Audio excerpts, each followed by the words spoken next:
Do you like lo-fi cassette sort of warble kind of compression, saturation kind of sounds on your guitar? If yes, then this is the video for you, because today we're looking at the Cassette Bunny by Safari Pedals, a lo-fi tape saturation, tape wobble, tape compression kind of plugin from the lovely people at Safari Pedal, which, by the way, they provided this to me, so this is what you would call a sponsored video. All right, so the Cassette Bunny, basically, if you're looking at it here, it's a cassette tape or tape emulation in general with three main controls. You've got wobble, drive, and compression, which you can turn on and off with the individual lights as well. Wobble is tape wobble, so you know, tape stretches, moves, skips. You get sort of modulation with that through that. Drive is tape saturation, how hot you record onto the tape, and compression is tape compression.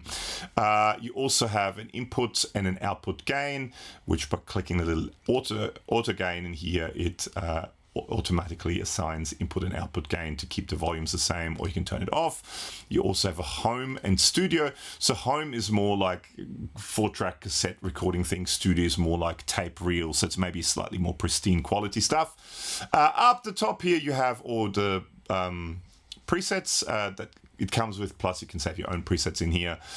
You've got an oversampling button where you can sometimes, with especially lo-fi stuff, you may not want it. It just kind of cleans up the sound a little bit more. It's very subtle, but you can do it. And you also have a blend control where you can go from everything completely off or dry to all wet, so you can blend the sound in. You also have an on-off button, and you've got this where it goes to the manual. All right, so let's plug it in and see what it sounds like. So today I'm going to be using, to begin with anyway, or actually probably for the whole video, I'm going to be using this Squier Classic Vibe Custom Telecaster SH with Bigsby in Lake Placid Blue. There's a full video for it up here, which is lovely. Now that goes via my Peterson Strobostomp HD tuner, which is always on my desk, into the front, the DI input on my Audient ID44 interface, and then straight into Logic. Now, if you're at all finding it difficult to understand all the different terminologies when it comes to interfaces and where you plug into it, so you could have mic level, line level, instrument level, impedance switches, DI inputs, all that sort of stuff. There's a video I did up here, and it's linked in the description below as well, where I talk about all the different things. Also, people have asked about it, just so you know, there are 3 channels here. I don't do any post EQ or anything like that. Top is the mic, so the microphone is just off screen here that I talk into.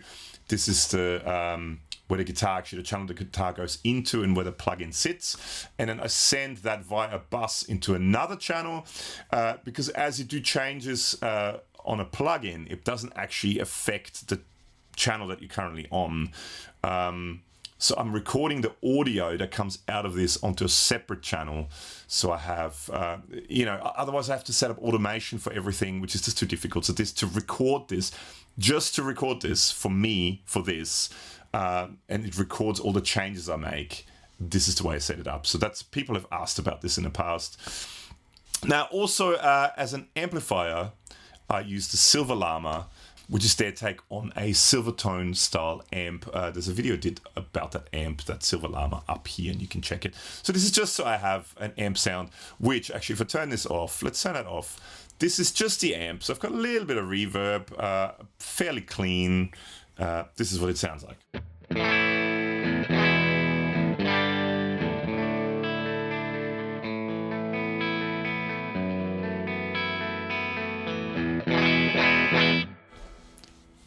A little bit of that spring reverb. It's a cool sounding amp. I really like that amp, actually.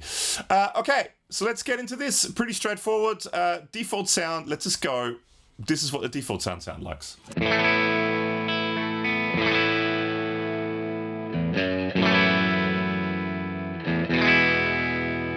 you can hear the kind of sizzle from the drive. So let's just, for example, let's turn off the wobble and the compression. Let's just check out the drive, right?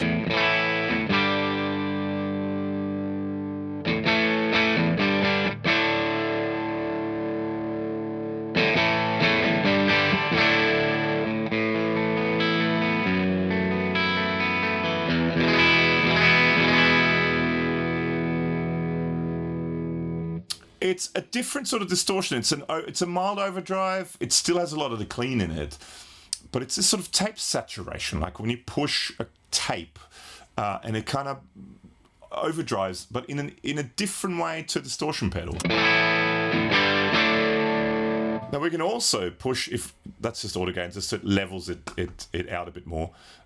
You can push the input a bit more to overdrive it even more.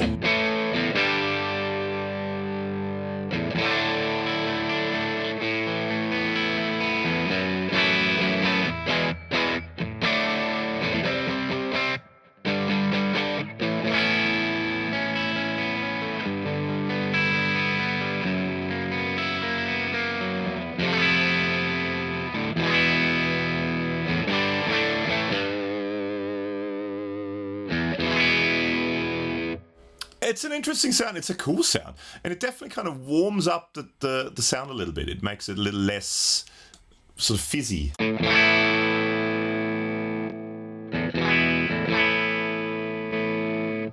So that's a drive, right? So let's put the drive down a little bit, and let's turn it off for now. Let's check out the wobble.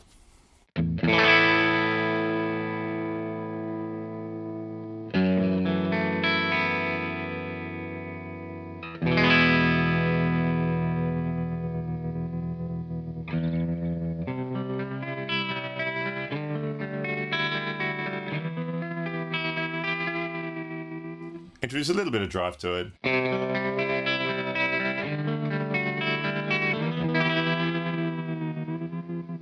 So as you turn it up, it gets pretty out of control.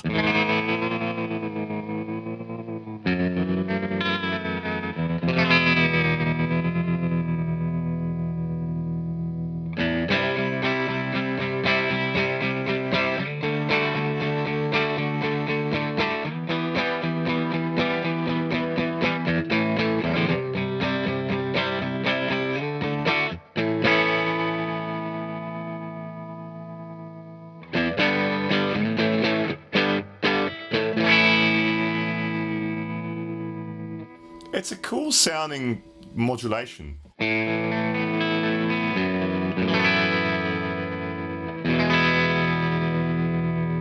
it sort of sits a little bit in the background. I really quite like it. Now let's see the difference between the wobble about there, between home and studio. So home is meant to be more like a crappy 4-track thing. Studio is meant to be more of a pristine tape recording facility.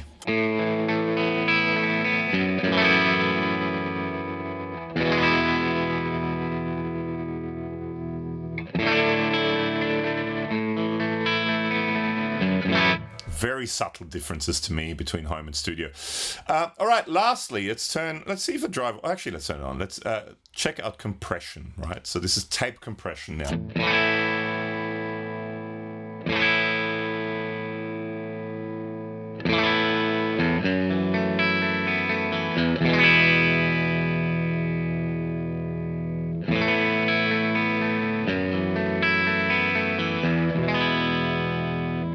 So this is again something that you might feel more than you hear, but it definitely, it's quite a lot of compression in it. If we combine it with the drive.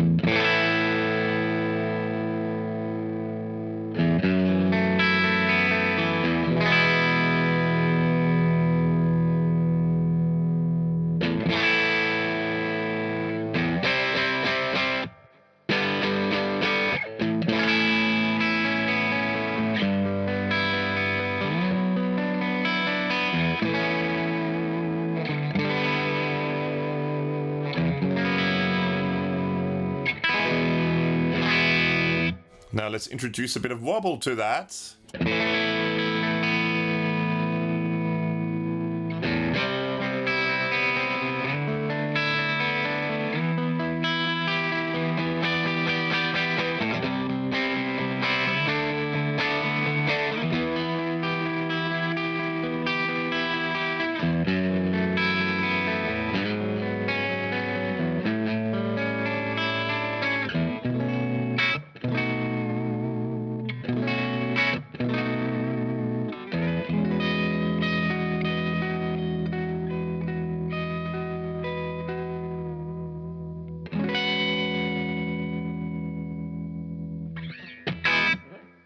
Now let's try that same setting.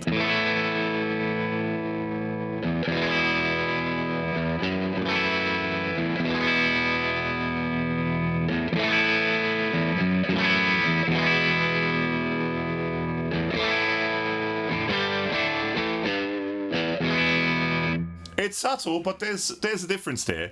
The studio is maybe a bit smoother. The home is a bit rougher around the edges. Also, let's introduce oversampling.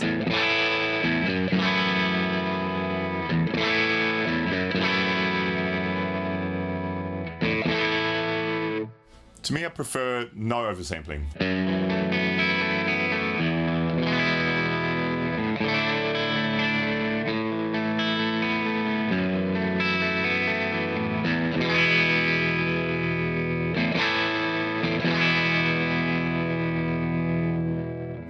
So I quite like that. If you like it, press save. You can now name it. This is my old cassette. I don't know, my old cassette. Let's call it that. Saved as a preset. You can also bin it if you want to. And it's now saved in here at the bottom of everything. Now, speaking of presets, let's check out a couple of guitar-oriented presets, because why not? So let's start off with El Guitar.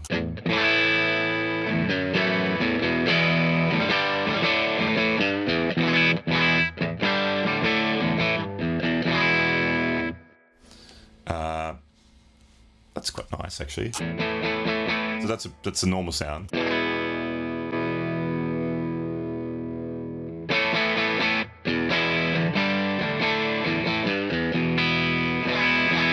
Just adds a bit of life to it. They're good sounds. It's a good sounding plugin.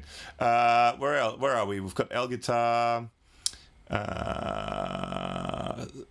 electric slide. I mean, I'm not playing slide, but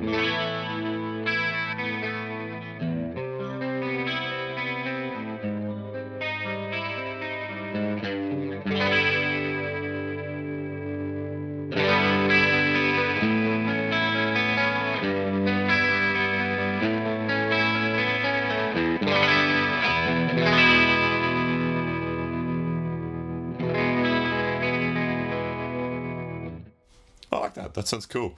Let's check out a couple more. Guitar Energy.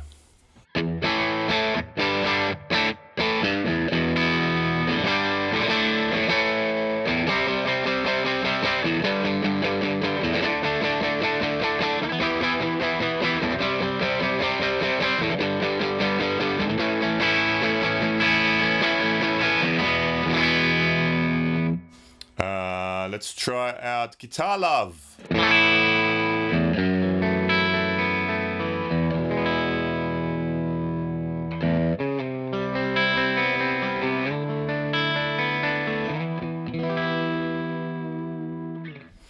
No, it's a guitar and acid. Well, okay, that's going to be very wobbly.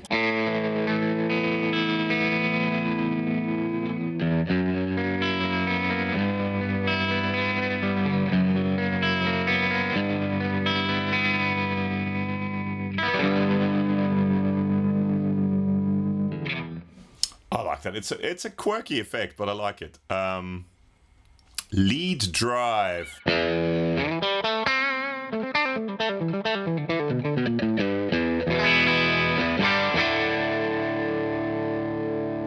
It's got that sizzle on top, which I quite like. Lo-fi master magic.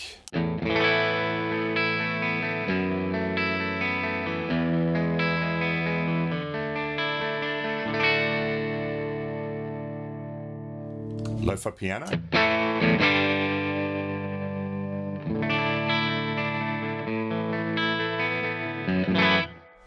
I like these sounds. Is there any other guitar stuff here? MIDI becomes real. Whatever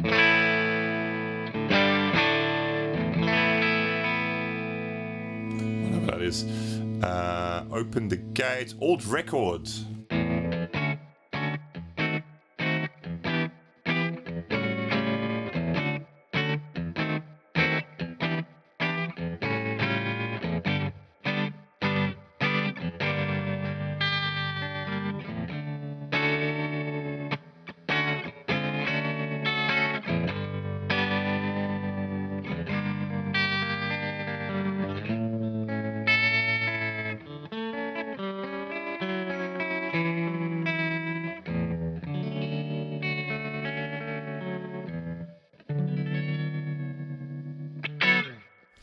I like that sort of stuff. To me, yeah, I like these sort of sounds. Is there any other guitar stuff?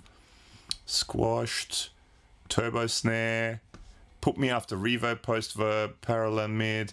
No, that's, I mean, smooth vocals, warped strings, wobbly cat. Let's do that one last.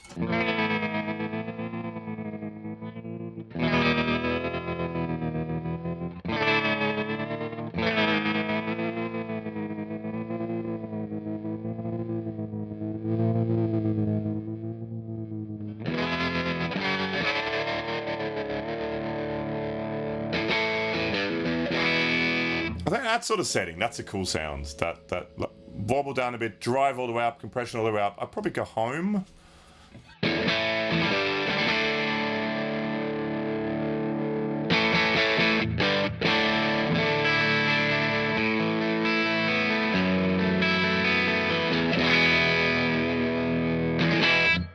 As opposed to that. Anyway, that's the Cassette Bunny by Safari Pedals. Let me know what your thoughts are on it, or do you like that sort of tape emulation, tape saturation, tape wobble kind of thing? Yeah, let me know in the comments below if that's the kind of stuff you use. Big thank you to the awesome people at Safari Pedals for letting me have a copy of this. I've done a whole bunch of videos with Safari Pedals, so check out the playlist that's right here, and see you in the next one. Bye.